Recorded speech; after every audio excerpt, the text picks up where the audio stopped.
I was sitting at the kitchen table when my parents told me to leave. My coffee was still warm in my hands. The old clock above the sink ticked loud and slow, measuring each second of the conversation I never expected. My father, Thomas Hale, stared at the wall behind me. He wouldn't meet my eyes. My mother, Elaine Hale, sat with her hands folded tight in her lap. Her fingers pressed together like she was afraid they might betray her. "You're 30 years old now," my father said. His voice was flat. "Practiced. It's time you found your own place to live." The words hung in the air between us. Cold. Final. I looked around the kitchen. The same chipped counter I'd eaten breakfast at for decades. The humming fridge that always sounded too loud at night. The window near the door that never quite closed properly in winter, letting cold air seep through. "I pay the property taxes here," I said quietly. "I fix things when they break. I take care of this entire place." My mother's eyes darted to my father, then back to me. "That doesn't matter anymore," she said softly. "We need our space back." Something cold moved through my chest. Not anger. Not yet. Something sharper and more focused than simple anger could ever be. "By the end of the month," my father added. He finally looked at me. "That seems fair, doesn't it?" I nodded slowly. I didn't argue. I didn't raise my voice or demand explanations. There was no point in fighting them right now. Because while they sat there thinking they were pushing me out of their house, they had forgotten something crucial. Something that changed everything about this conversation. They had forgotten whose name was actually on the deed. That night I barely slept. The house sounded completely different when you knew you weren't wanted in it anymore. Every creak of the floorboards felt like a warning. Every breath I took felt borrowed from someone else's air. I stared at my bedroom ceiling and remembered being 12 years old. I'd held a flashlight while my father worked under the kitchen sink, fixing a leak. He told me that this house would always be ours. That family meant safety and belonging. I had believed him completely. In the morning, my mother acted like nothing had changed. She made scrambled eggs in the same pan she always used. She asked if I wanted toast. Her voice was soft and careful, like she was speaking to a stranger she didn't want to upset. I watched her hands as she cooked. They trembled slightly when she thought I wasn't looking at her. "You really don't have to rush out," she said, sliding eggs onto my plate. "We just think it's healthier for everyone this way." I nodded again. I ate my breakfast in silence. After eating, I went out to the garage. I opened the old metal cabinet where dusty folders sat forgotten. Most people signed important papers and then never looked at them again. I wasn't most people. When I was 21, a lawyer named Martin Keene had called me. He said my grandfather had trusted me more than anyone else. Said I was steady and responsible. Said my grandfather had left me something important. Something done early and quietly before anyone else knew. A property transfer. A future safeguard. I pulled out the folder now. The deed was still there, exactly where I'd left it. My name was still printed clearly in black ink. I had never told my parents about the deed. Not when I first received it. Not in all the years since. My grandfather had specifically warned me not to tell them. "They love you," he'd said once, sitting on the front porch in his rocking chair. "But love changes when money feels close. When inheritance feels real." At the time I thought he was just bitter. Old and careful for no good reason. Now, standing in the garage holding that folder, I finally understood what he'd meant. The property had been legally transferred to me when I turned 25. Quietly. Completely. Fully mine. My parents had been given life use rights only, and those rights were tied to specific conditions they had never bothered to read. Conditions about fraud. About coercion. About removal of residence. I slid the folder back into the cabinet. I didn't smile. True revenge didn't need excitement or celebration. It needed patience and perfect timing. That evening, my father taped a printed apartment listing to the refrigerator door. He'd circled the monthly rent prices with a red pen. "Just some ideas for you," he said casually. I thanked him politely. Over the following weeks, I packed my belongings slowly. Too slowly for their liking. My parents grew visibly irritated with my pace. My mother sighed heavily whenever she passed my partially packed room. My father started avoiding me entirely, leaving rooms when I entered them. I let them believe they were winning this battle. When the final week arrived, my father stood in the hallway outside my room. "You'll need to hand over your house key," he said firmly. I nodded my agreement. I already had 3 copies made. On my last night in the house, I walked through every single room. The living room carpet still had a small burn mark from when I was 16 and knocked over a candle. The hallway mirror still reflected my face the same way it had when I was the child they used to praise constantly. They didn't watch me leave. My mother gave me a stiff, awkward hug at the door. My father shook my hand once, quickly. "Good luck out there," he said. I moved into a small studio apartment across town. The walls were cheap and thin. The windows rattled when wind blew. Everything was quiet and empty. For 3 full weeks I said nothing to my parents. I let them breathe freely.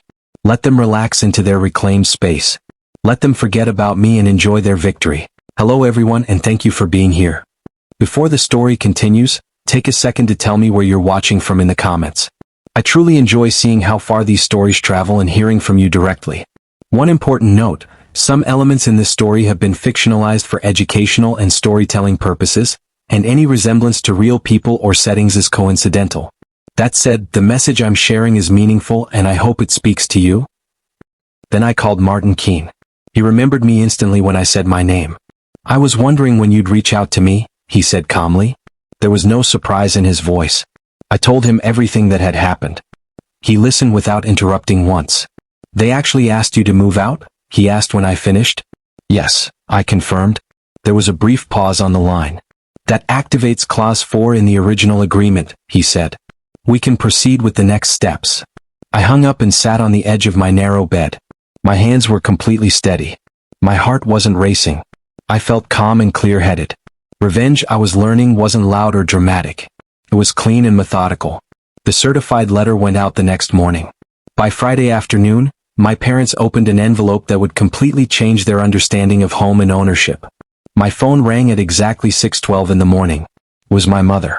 Her voice was shaking badly. "What is this letter we received?" she asked. Her words came out fast and confused. I let silence stretch between us for several seconds. "It says we're tenants," she whispered. "It says the house actually belongs to you, not us."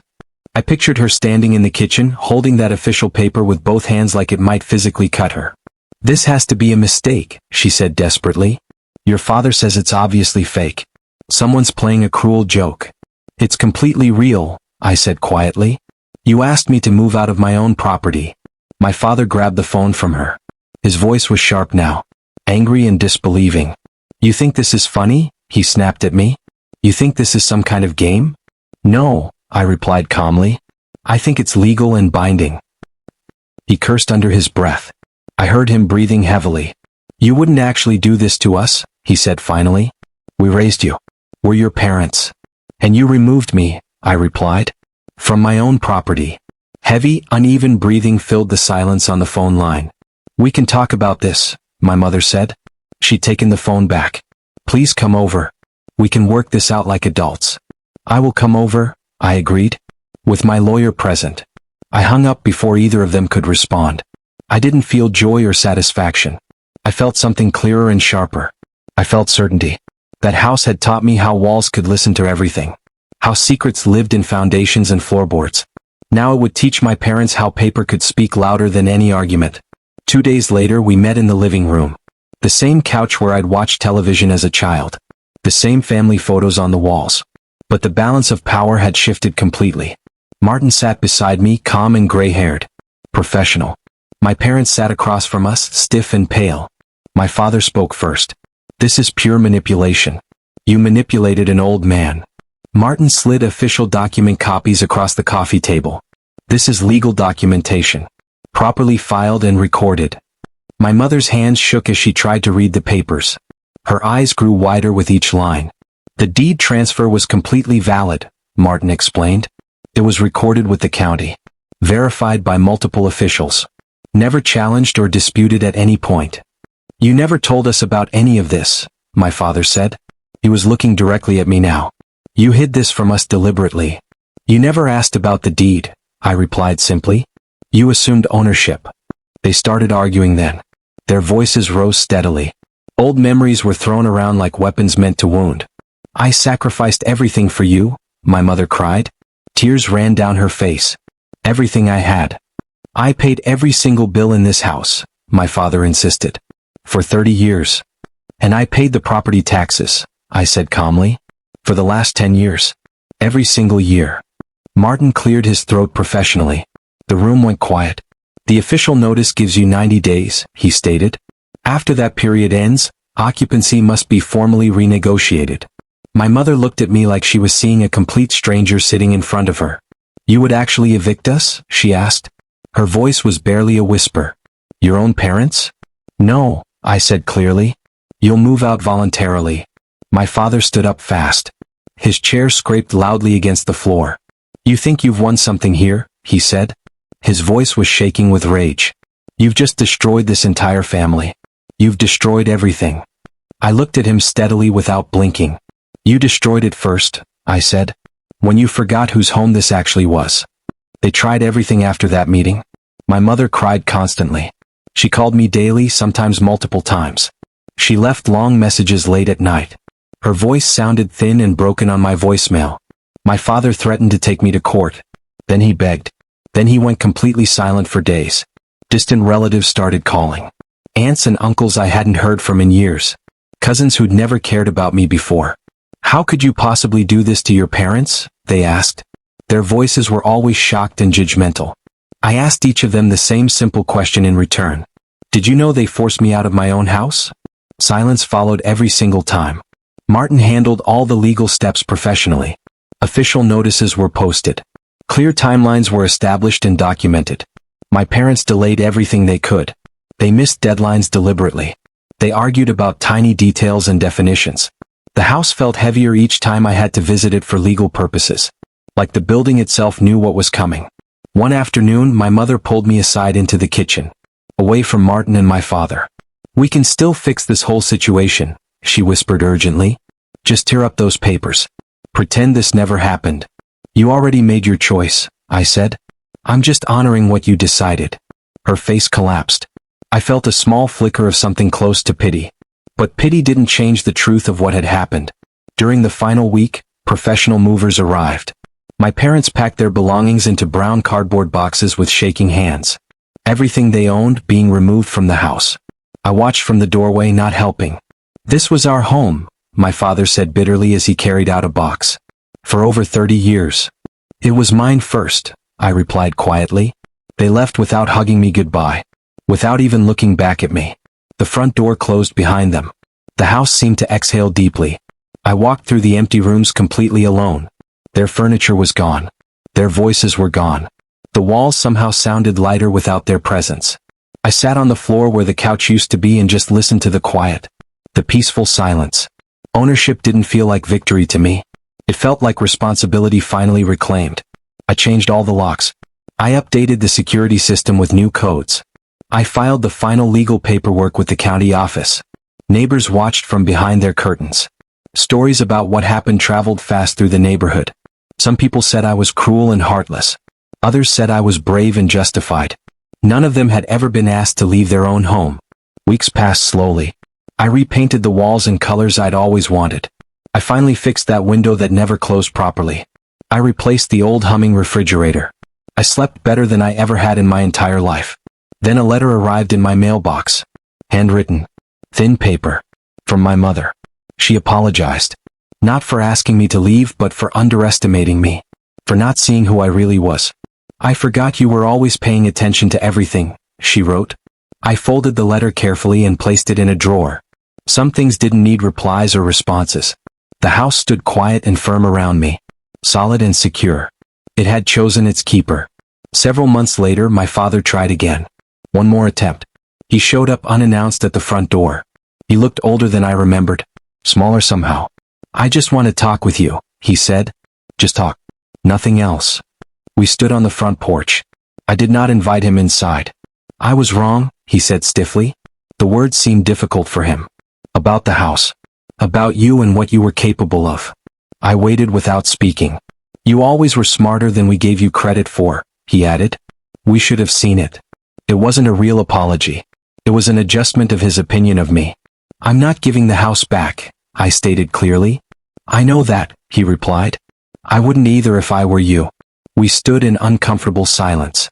"I thought owning you as my child meant owning everything around you too," he said finally. "Everything connected to you." "That's exactly the problem," I answered. He nodded once and walked away down the porch steps. I closed the door gently behind me. Inside, the house was perfectly still. It no longer felt borrowed or temporary. It felt earned. I decided to rent out the extra bedrooms. I found quiet tenants who were respectful. People who paid on time and took care of things. The house became steady income. Stable and predictable. My parents moved into a small apartment across town. I heard updates through other people occasionally. They struggled at first, then adjusted, then learned to live differently. I did not interfere with their lives. Sometimes I stood in the kitchen late at night, remembering my mother's cooking. My father's long lectures at the dinner table. Love had existed in this house once. That was true and real. But love without respect was just control wearing a disguise. I kept the deed locked in a fireproof safe. Not because I feared losing it, but because it reminded me of something important. Power was not loud or dramatic. It waited patiently. And when it finally spoke, it always spoke last. Time did not heal anything between us. It just clarified what had always been true. It exposed the foundations that had always been cracked beneath the surface. I settled into the house like I had always belonged there. Like I'd always been meant to be there. Mornings were quiet and peaceful. Nights were still and calm. I stopped flinching at footsteps that were no longer coming down the hallway. My parents stayed away from me. Too far to ignore completely. Too close to truly forget about entirely. The house felt different with just me in it. More honest somehow. The walls didn't hold tension anymore. The air didn't feel heavy with unspoken words. I painted the living room a warm gray color. I replaced the old carpet with hardwood floors. Each change felt like claiming the space properly for the first time. Then my Aunt Carolyn called unexpectedly one evening. She sounded gentle and genuinely concerned about everyone involved. "They're really struggling," she told me quietly. "Your mother isn't sleeping well at all. She looks tired all the time." I listened without reacting or responding emotionally. I just let her talk. "They want to make peace with you," she added carefully. "Real peace this time. Not manipulation or games." I told her I would think about it seriously. That night, I sat alone in the living room. The silence felt earned and justified, but also somehow unfinished. Incomplete in a way I couldn't quite name. Control had been reclaimed completely, but something else lingered. Something unresolved beneath everything. I agreed to meet them one final time. Not for closure or reconciliation. For confirmation of what I already suspected deep down. We met at a small cafe halfway between our homes. Neutral ground where neither side had advantage or home field comfort. My mother looked thinner than before. Her clothes hung differently on her frame. My father looked exhausted and tired. There were new lines around his eyes. They spoke carefully, like every single word carried enormous weight. Like they had rehearsed this conversation multiple times before arriving. "We were wrong about everything," my mother said. Her hands were folded on the table. "Completely wrong in how we handled things." My father nodded in agreement. "We let our pride take over our judgment. We thought we knew best." They asked nothing about the house or the property at first. That felt very deliberate and planned. Strategic. "We don't want anything from you," my mother said quickly. Almost too quickly. "We just want you back in our lives somehow. That's all we want." I studied their faces carefully. Watched for cracks in their performance. Looked for the truth beneath the words. "I'll think about it," I said neutrally. Giving them nothing. Relief crossed their faces too quickly. Too easily. Like they'd expected more resistance. My mother smiled. My father relaxed his shoulders. That was when I knew for certain. This wasn't real. This was strategy. 2 days later, Martin called me at work during my lunch break. "There's been an inquiry filed with the county," he said calmly. Always professional and controlled. My chest tightened immediately. I knew what was coming. "From your parents," he continued. "They requested a complete copy of the original property transfer file. All documents." I said nothing. Just waited for him to continue. "They claimed they were misled during the original signing," he added. "That they signed documents under confusion and pressure from your grandfather." "That won't work legally," I said firmly. "No, it won't," Martin agreed. "But it tells me something important about their intentions. It tells me they never stopped trying to take it back," I replied. "And they never will stop." "Yes," he confirmed. "That's exactly right." I stopped answering my mother's phone calls after that. She escalated her efforts immediately. Her messages turned emotional and desperate. Then apologetic and loving. Then urgent and demanding. One night, she showed up at the house unannounced. I watched her through the window before deciding to open the door. She cried on the porch. She begged me to listen. "I just want to come inside for a minute," she pleaded. "Just to talk. That's all." "No," I replied simply. Her face changed in an instant. just for 1 second. Real anger slipped through her mask. I gave birth to you, she snapped. I brought you into this world. And you tried to remove me from my home, I said calmly. She left without another word. Just turned and walked away. Several weeks later, an official letter arrived from the county office. A formal dispute notice. Legal and intimidating. My name was listed correctly. But the ownership claim was completely forged. Someone had submitted paperwork officially questioning my legal ownership. Martin confirmed what I already suspected. They're trying to create delays, he explained. Buy themselves time and options. Time for what exactly? I asked. He paused before answering. For leverage. For negotiating position. That was when I stopped waiting passively. I pulled old bank records from storage. Went through boxes of financial documents. I found something I hadn't been looking for before. Something I'd never needed until now. Years ago, when my grandfather had transferred the deed to me, a legal trust had been created alongside it. A safety clause built into the entire arrangement. If the property holder was ever threatened or coerced by family, full authority shifted permanently. Irrevocably. The trigger for this protection? Legal harassment by immediate family members. I smiled for the first time in months. Martin filed the trust activation immediately. Quietly. Cleanly. Efficiently. The trust locked the property away from any challenge forever. No appeals possible. No delays allowed. My parents' legal dispute was dismissed within 3 days. Then came the final notice from Martin's office. A cease and desist order. Official and legally binding. My parents were now barred from contacting me directly. My mother broke the order anyway. Within a week, she left a single voicemail on my phone. Her voice was cold now. All pretense gone. You planned this entire thing, she said. Every single step. From the beginning. Yes, I replied to the empty air. To the silence. She never called again after that. Months passed without any contact. I heard nothing from them. Nothing from relatives. Then one afternoon a stranger knocked on my front door. A woman I'd never seen before. Mid-40s. Professional looking. She introduced herself very carefully. My name is Laura, she said. I'm your father's sister. His younger sister. I felt my body freeze completely. She died, I said slowly. Years ago. When I was young. That's what he told you, she replied quietly. That's what he told everyone. We sat inside at the kitchen table. She told me everything. The whole truth. My grandfather had trusted her too. She had known about the deed from the beginning. About the trust and its protections. My parents had told everyone she was mentally unstable. Dangerous and unpredictable. They had deliberately cut her out of the family to control the entire narrative. She warned your grandfather about them years ago, Laura explained. About what they were capable of. That's exactly why he chose you instead. The betrayal settled deep in my chest. Heavy and cold. This pattern wasn't sudden or random. It was generational. Repeating.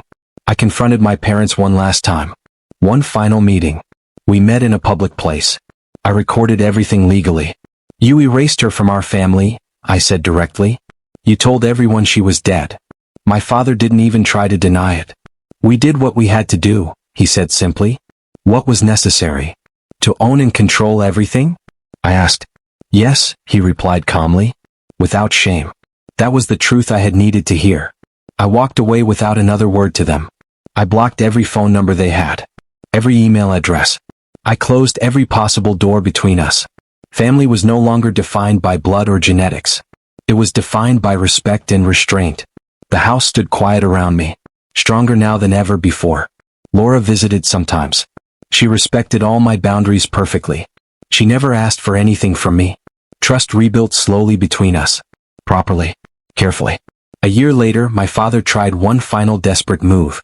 He filed for bankruptcy protection. He listed the house as a martial asset he'd contributed to. The court rejected his claim immediately. The trust responded automatically to the attempt. It triggered permanent severance.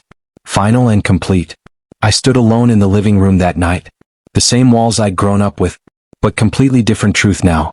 They had tried to remove me from my home, then tried to reclaim me when it suited them, then tried to erase others who threatened their control. Control was never actually love. It was just fear wearing the mask of authority. I locked the front door that night. The sound of the deadbolt sliding into place felt final and permanent. Not out of anger or bitterness toward anyone, out of clarity and understanding about what I needed. The house was legally mine, completely and forever. No one could take that away. And for the first time in my entire life, my life was mine too. Truly and completely mine. I learned important lessons from everything that happened. Lessons that changed how I saw the world. Property wasn't just about ownership. It was about power and respect and control. Family wasn't guaranteed to be safe. Blood didn't automatically mean loyalty or protection. Patience was more powerful than anger could ever be. Waiting was a weapon. Documentation was stronger than any verbal promise could ever be. And sometimes, the people who raised you were the ones you needed protection from most. That was the hardest truth to accept. I kept copies of everything in multiple locations. The deed, the trust documents, the legal filings, court records, everything that proved my case. Not because I was paranoid or afraid, because I had learned from experience what could happen. Laura became the family I chose instead of the family I was born into. She understood me in ways my parents never had. We had quiet dinners sometimes. Honest conversations where neither of us pretended. She understood what it meant to be pushed out, to be erased from family history. She knew the pain of being forgotten deliberately. We built something new together. Something based on truth instead of obligation. The house stayed in perfect condition. I maintained it carefully with pride and attention. The tenants I chose were respectful and quiet. They took care of their spaces, paid rent on time, caused no problems. Income was steady, predictable, secure. The house supported itself and me. I heard occasional updates about my parents through distant connections, through people who still talked to both of us. They had downsized significantly, struggled with finances, learned hard lessons about assumptions and control. I felt no satisfaction from their struggles, no joy in their difficulties. But I felt no guilt either. Not even a trace. They had made their choices clearly, with full knowledge and intention. I had simply responded to those choices with equal clarity. Sometimes I walked through the empty rooms late at night when I couldn't sleep, when the house was completely silent. I thought about the child I had been, trusting and believing everything my parents said. I thought about the adult I had become, careful and protected, aware of danger. The transformation hadn't been pleasant. It had hurt. But it had been absolutely necessary for survival. My grandfather had seen something in me that my parents never did. Something they overlooked completely. He had seen someone who would protect what mattered. Someone who would stand firm when pressure came. Someone who wouldn't break. He had been absolutely right to trust me with everything. His faith had been well placed. Years passed steadily. The house remained mine. Secure and protected. Laura and I built a real relationship. Based on honesty and mutual respect. My parents faded into the background of my life, distant and irrelevant. I occasionally saw my mother in public, at the grocery store, at the post office. We didn't speak. We didn't acknowledge each other. That was fine with me. I had learned that some relationships couldn't be repaired, shouldn't be repaired. Some bridges needed to stay burned. The property value increased over time. The neighborhood improved.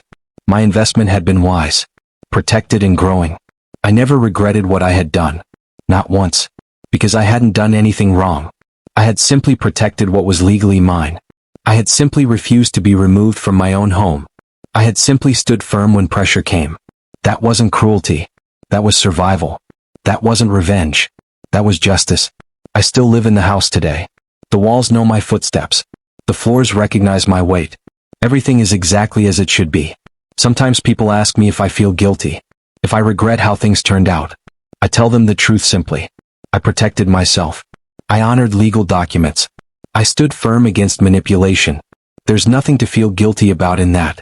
My grandfather taught me something crucial before he died. He taught me that family meant nothing without respect. That love meant nothing without boundaries. That home meant nothing if someone could take it away. I learned those lessons perfectly. The deed sits in my safe, secure and protected. My name printed clearly in permanent ink. This house chose its keeper years ago, and I chose to keep it. Not out of spite or anger. Out of respect for myself and what I had earned. The front door locks firmly each night. The security system arms perfectly. And I sleep soundly in the home that has always been mine. Some people will call this story cold, heartless. Those people have never been pushed out of their own home. They've never had to fight for what was legally theirs. They've never learned that sometimes, the people who should protect you are the ones you need protection from. I learned all of that, and the house stands as proof. Solid, secure, mine. If this story resonated with you, I'd be grateful if you'd subscribe to this channel for more true stories like this one. Leave a comment below, telling me what you would have done in my situation. I read every single one. Share this story with someone who needs to hear it. Your share might save someone's life. Thank you for staying with me until the very end. I know this wasn't an easy story to hear, and I want to be honest with you, some of the stories that follow contain fictionalized elements created for educational purposes. If that's not something you're comfortable with, feel free to explore other content that suits you better. But if you're willing to learn from real experiences, even painful ones, I'll be here sharing what I've learned. God bless you. And remember, protecting what is yours is never optional.